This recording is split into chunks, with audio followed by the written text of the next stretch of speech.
welcome to Gavin's introduction on the basics of engines. So what we have here is an F23A1 engine. This thing produces 152 horsepower at 5,700 RPM, not 5,700. Wait, those are the same thing, but this is redneck engineering. It's okay. And it also produces 152 foot-pounds of torque at 4,900 RPMs. Now why don't we take a look at what some horsepower looks like. I'd say that's about 152 horses stampeding. So imagine that stuffed into the front compartment of your car, just blasting down the road at however fast you feel like.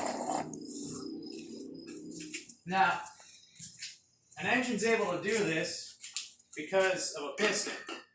This is what a piston looks like, and it has these 3 oil seals to help keep all the pressure inside the cylinder without any blowback happening. This is a connecting arm. This connecting arm connects the piston to the crankshaft. Come over here. Come on. You don't need to be shy.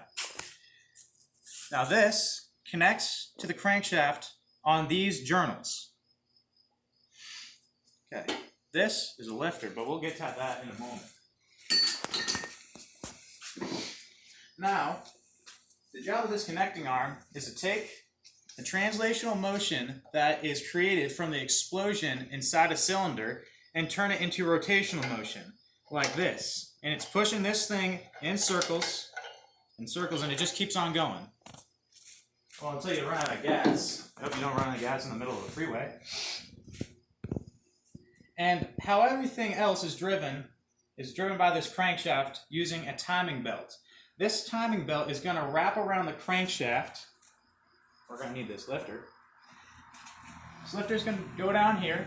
The timing belt is going to wrap around these balancing rods, this oil pump, this water pump, and this lifter. The lifter is what keeps the valves of air intake, fuel intake, and the exhaust outtake in the correct time.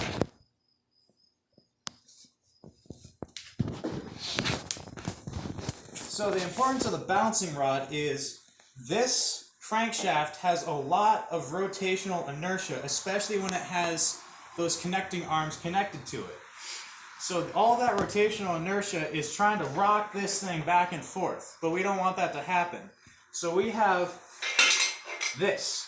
This is a balancing rod, and it is at a reduced gear ratio to the crankshaft of about gear ratio of 0.42, which allows it to rotate at 13,000 RPM while the crankshaft is going at 5,700 RPM. Now because of this thing weighs about 4 pounds, and it is able to offset the rotational inertia of this crankshaft enough to keep your engine stable without shaking your car to death. Oh, I still need this because little Timmy, one of our viewers, wanted to know the volume of this. We calculated out the volume, and we are able to come up with the value of 363.40651 centimeters cubed. We then did a displacement test to see how much volume this actually takes up.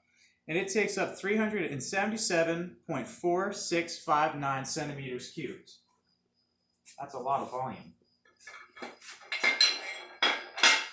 Thanks for tuning in. Next week, we're going to go over superchargers and turbochargers and maybe some other fun stuff.